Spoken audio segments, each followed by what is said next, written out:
Oke. Jadi kali ini aku mau lanjutin lagi mengenai pembahasan untuk volume ke-10 dari light novelnya Rosidere. Dimana video kali ini tentunya bakalan mengandung spoiler. Jadi jika kalian itu tidak keberatan, yuk mari kita coba lanjutkan. Nah, jadi pada video kali ini akan masuk ke dalam isi dari chapter keduanya yang berjudul Ayano yang menghilang di udara. Apa sekarang kamu sudah tenang? Ucap Ayano kepada Alisa. Iya, terima kasih Ayano-san, balas Alisa. Tidak apa-apa, balas Ayano kembali.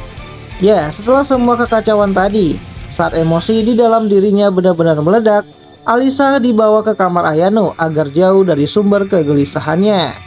Sedangkan Yuki, dia kembali meminum secangkir tehnya yang saat itu masih hangat dan akhirnya mulai tenang juga. Dan sambil duduk karena kelelahan akibat ulah aneh dan sulit dijelaskan dari Yuki yang seolah bisa memanipulasi pikirannya, Alisa kembali merenung tentang gadis tersebut.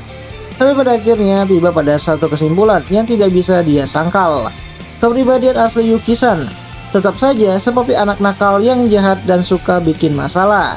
Ya, lagi pula itu hal pertama yang Yuki katakan tentang dirinya sendiri waktu menceritakan masa lalunya.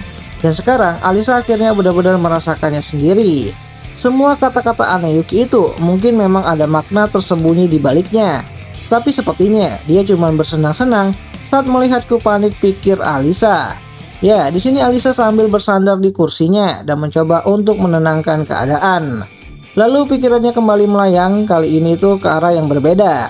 Atau jangan-jangan kalau memang itu sifat aslinya, apa yang sebenarnya Yuki pikirkan setiap kali dia bersikap sopan dan juga anggun di sekolah, pikir Alisa. Dimana Alisa teringat reputasi Yuki di sekolah mereka, anggun, tenang, dan juga sempurna. Bahkan Alisa diam-diam selalu mengagumi sikap sopan dan penampilan elegannya selama ini. Hal-hal yang tak pernah bisa sepenuhnya dia tiru sebagai gadis dari keluarga kelas menengah. Tapi bukan hanya kekaguman yang ia rasakan, ada sedikit rasa iri, bahkan mungkin juga cemburu. Namun saat topeng itu mulai terlepas, inilah sisi aslinya. Serius deh, ini kepribadian ganda macam apa sih? Pikir Alisa. Tadi saja, rasa terkejut yang dirasakan Alisa bukan seperti jadi ini sifat aslinya, melainkan lebih ke ternyata ada juga orang aneh di dunia ini. Dan sekarang entah bagaimana dengan kekuatan tekadnya saja, dia mencoba menerima kenyataan itu dengan rasa pasrah. Ya, begitulah Yuki Kuzi. Sepertinya, ucap Alisa. Masalahnya, Yuki Kuzi dan juga Yuki Suo adalah orang yang sama. Itulah yang sebenarnya yang masih sulit Alisa terima. Dan sambil memegangi kepalanya dan mengeluh pelan, Alisa melihat Ayano menuangkan secangkir teh lagi tanpa berkata apa-apa. Hanya untuk berjaga-jaga, izinkan aku mengatakan ini, ucap Ayano dengan lembut. Tolong, aku benar-benar memohon agar kamu tidak membicarakan perilaku Yuki sama atau hubungannya dengan Masachika sama, ucap Ayano. Iya, tentu saja. Lagi pula, sepertinya tidak ada yang bakalan percaya kalau aku cerita tentang ini, balas Alisa. Meski begitu, terutama jika menyangkut Masachika sama, kalau kabar itu sampai tersebar, orang bisa menganggapnya sebagai perselisihan internal keluarga Suo. Tidak akan ada keuntungan apapun jika hal itu sampai keluar, sambung Ayano. Begitu ya, jadi seperti itu rupanya, ujar Alisa dengan pelan, seolah masih mencoba untuk memahami semuanya. Ya, Alisa juga tahu bahwa sepanjang sejarah, perebutan warisan di antara keluarga bangsawan atau keluarga samurai seringkali berubah menjadi pertikaian berdarah yang menyeret banyak orang di sekitarnya. Tentu saja, ia tidak berpikir hal ekstrim seperti itu bisa terjadi di zaman Jepang modern seperti ini. Tapi gosip tentang pertikaian internal di keluarga utama Suo bisa saja dimanfaatkan oleh orang-orang yang ingin mencari keuntungan dari situasi itu. Itu adalah dunia yang benar-benar jauh dari jangkauan imajinasi seorang gadis biasa seperti dirinya. Tapi meski begitu, Alisa bisa merasakan beratnya makna di balik kata-kata Ayano. Dan tiba-tiba, sesuatu terlintas di benaknya. Alisa menelan ludahnya dan membuka mulutnya dengan nada ragu. Ayano-san, ucap Alisa. Ya, ada apa? Balas Ayano. Masalahnya, aku sempat bilang ke Nonoa tentang Masachika yang mencoba kembali ke keluarga Suo. Itu salah ya? Tanya Alisa dengan pelan. Dan menatap wajah Ayano dengan cemas. Alisa berharap itu bukanlah hal yang buruk. Namun seperti biasa, ekspresi Ayano tetap tenang tanpa menunjukkan emosi apapun. Hanya sedikit memiringkan kepalanya. Itu, apakah hal yang secara khusus ditanyakan oleh Miyamae kepadamu? Tanya Ayano balik. Oh, bisa dibilang begitu, jawab Alisa dengan ragu-ragu sambil menggelengkan kepalanya dengan pelan. Maksudku, iya, dia memang bertanya, tapi sepertinya dia cuma merasa aku sedang bingung. Jadi menawarkan dirinya untuk mendengarkan.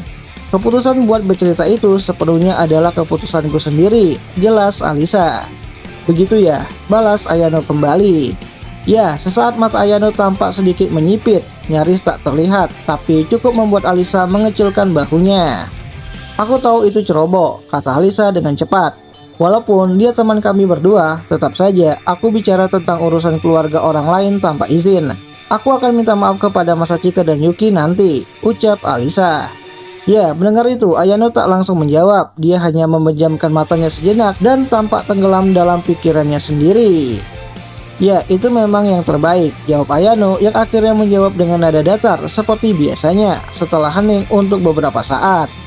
Namun, bahkan dengan sikap tenangnya yang khas itu, Alisa tetap merasa seolah baru saja dimarahi secara halus, dan itu membuatnya sedikit tidak nyaman.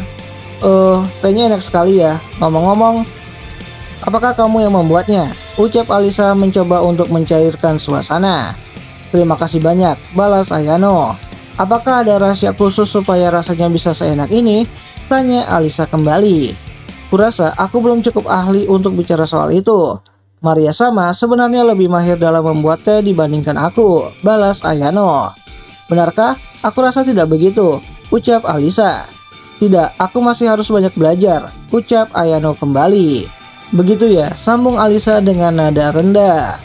Ya, entah kenapa cara Ayano mengucapkan kalimatnya terdengar seolah sedang menyiratkan. Kalau kamu benar-benar tertarik pada teh, kenapa kamu tidak tanya saja pada kakakmu sendiri? Tapi mungkin itu cuma perasaan Alisa saja. Ngomong-ngomong, seragam pelayanmu lucu sekali ya, cocok banget sama kamu, ucap Alisa yang kembali mencoba untuk mencairkan suasana. Terima kasih banyak. Benar juga, waktu terakhir kamu lihat, yang aku pakai itu seragam berlengan pendek kan? Ucap Ayano. Ya benar, aku ingat waktu itu aku berkunjung ke rumahnya Masachika, jelas Alisa. Begitu ya, jawab Ayano kembali. Iya, tapi porsi lengan panjangnya juga kelihatan lucu kok, sambung Alisa kembali. Terima kasih banyak, balas Ayano dengan datar. Dan ya, sekarang Alisa malah jadi bertanya-tanya sendiri, apakah kata-katanya barusan terdengar seperti sindiran halus. Seperti seolah mengatakan, kamu bakalan tidak ingat kalau pernah melihat aku pakai seragam yang mirip. Seperti yang diduga, Ayano-san sebenarnya marah kepadaku, pikir Alisa. Ya, Alisa melirik wajah Ayano diam-diam mencoba menebak suasana dari hatinya. Tapi seperti yang sudah bisa ditebak, ekspresinya Ayano tetap datar dan tak terbaca sama sekali. Membuat Alisa mustahil mengetahui apa yang ia pikirkan. Di mana suasana hening di antara mereka pun terasa semakin canggung. Tapi sekarang Alisa sudah cukup tenang, dan seharusnya dia bisa kembali ke tempat Masachika dan Yuki lagi. Tapi masalahnya, keduanya mungkin sedang berusaha berdamai setelah pertengkaran mereka sebagai kakak dan adik. Dan tentu saja, ia tak bisa seenaknya muncul begitu saja dan mengganggu. Mungkin sebaiknya aku beri mereka waktu sekitar 20, tidak 30 menit lagi, pikir Alisa. Ya, Alisa paham betul akan hal itu, tapi artinya ia harus menghabiskan 30 menit ke depan sendirian bersama dengan si Ayano. Ucap Alisa yang akhirnya bersuara lagi, berusaha mengumpulkan sisa-sisa keberaniannya untuk mulai mengobrol kembali. Namun setelah 2 kali percobaan yang gagal total, semangatnya sudah hampir hancur. Namun meski begitu, ia tetap nekat untuk mencobanya. Kamu sudah mengenal Masachika sejak dia tinggal di rumah ini kan, Ayano-san? Tanya Alisa. Iya, balas Ayano. Lalu seperti apa Masachika dan Yuki di masa itu? Tanya Alisa kembali. Di mana Ayano menatap ke pojok atas ruangan. Pandangannya kosong sejenak, seolah sedang mengingat masa lalunya. Dan setelah sekitar 10 detik hening, dia menjawab dengan suara lembut dan terukur. Mereka seperti pangeran sempurna dan putri tomboy, ucap Ayano. Pangeran? Tanya Alisa. Ya, balas Ayano dengan singkat. Benar begitu? Dimana cara Ayano menggambarkan masa Chika benar-benar mengejutkan, membuat Alisa terdiam dan tak tahu harus bereaksi bagaimana. Pangeran, orang itu. Padahal baru beberapa waktu yang lalu, Yuki sempat mengatakan kalau masa Chika dulu adalah anak yang rajin dan juga serius. Tapi karena Alisa tidak mengenalnya di masa itu, yang bisa ia bayangkan hanyalah masa Chika yang sekarang. Dan sekeras apapun dia mencoba, sosok itu sama sekali tidak cocok dengan kata pangeran. Apalagi setelah melihat sendiri sisi Yuki yang begitu unik, menyebutnya putri pun rasanya agak aneh. Ayano pasti terlalu membumbui ceritanya, pikir Alisa dalam hati, sambil menarik kesimpulan. Aku sebaiknya tidak terlalu menelan mentah-mentah perkataannya, pikir Alisa. Dimana Alisa mulai sedikit rileks, tapi kemudian Ayano tiba-tiba kembali berbicara. Ucap Ayano dengan pelan. Tentang apa yang terjadi setelah pesta ulang tahunmu tempo hari, ucap Ayano. Iya, jawab Alisa sambil rileks menegakkan badannya, yang terasa agak tegang karena tidak tahu arah pembicaraan kali ini kemana. Sementara itu, Ayano tampak berhati-hati memilih kata-katanya. Bagaimana? Kamu berhasil meyakinkan masa Chika sama? Tanya Ayano kembali. Meyakinkan dia? Maksudmu untuk menemui Yuki? Tanya Alisa balik. Iya, balas Ayano. Iya benar. Saat Alisa berusaha mengingat apa yang ia katakan dan lakukan kepada masa Chika waktu itu, rasa malu mendadak menyergapnya. Sekarang kalau kupikir lagi, tingkahku waktu itu benar-benar seperti adegan dari drama, pikir Alisa. Waktu itu Alisa benar-benar melemparkan dirinya ke arah masa Chika saat ia sedang tenggelam dalam rasa benci terhadap dirinya sendiri. Ia memohon dengan air mata dan kata-kata yang penuh emosi, menggenggam tangannya lalu menariknya untuk maju bersama. Semua itu jelas bukanlah hal yang bisa dia ceritakan begitu saja tanpa rasa malu. Ya, sebaiknya aku lewati bagian itu saja, pikir Alisa. Tapi diam saja juga terasa aneh. Jadi Alisa mencoba berusaha untuk menjelaskannya sedikit. Dan dengan pipi yang mulai memanas dan juga pandangannya yang menunduk, Alisa memilih kata-katanya dengan hati-hati. Waktu itu aku bilang sesuatu seperti, ayo temui Yuki dan akhiri penyesalanmu. Ya, semacam itu, ucap Alisa. Jadi pada saat itulah masa Chika sama memutuskan untuk kembali ke kediaman keluarga Suo, tanya Ayano kembali. Iya, kurasa begitu, jawab Alisa. Begitu ya, jawab Ayano dengan datar. Ya, dimana Alisa menunduk lebih dalam, sebagian karena malu dan sebagian lagi karena rasa bersalah yang masih tersisa. Dan karena itulah, ia sama sekali tidak menyadari ekspresi seperti apa yang sebenarnya muncul di wajah Ayano saat mendengarkan jawabannya barusan. Nah, jadi itulah lanjutan dari isi volume ke-10 dari serialnya Rossi Dire, dimana jika kalian suka dengan konten seperti ini, kalian bisa bantu aku dengan cara tulis di kolom komentar. Bang, lanjut bang, nanti akan aku coba lanjutin ceritanya.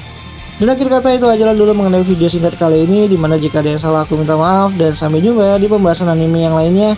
Gianni.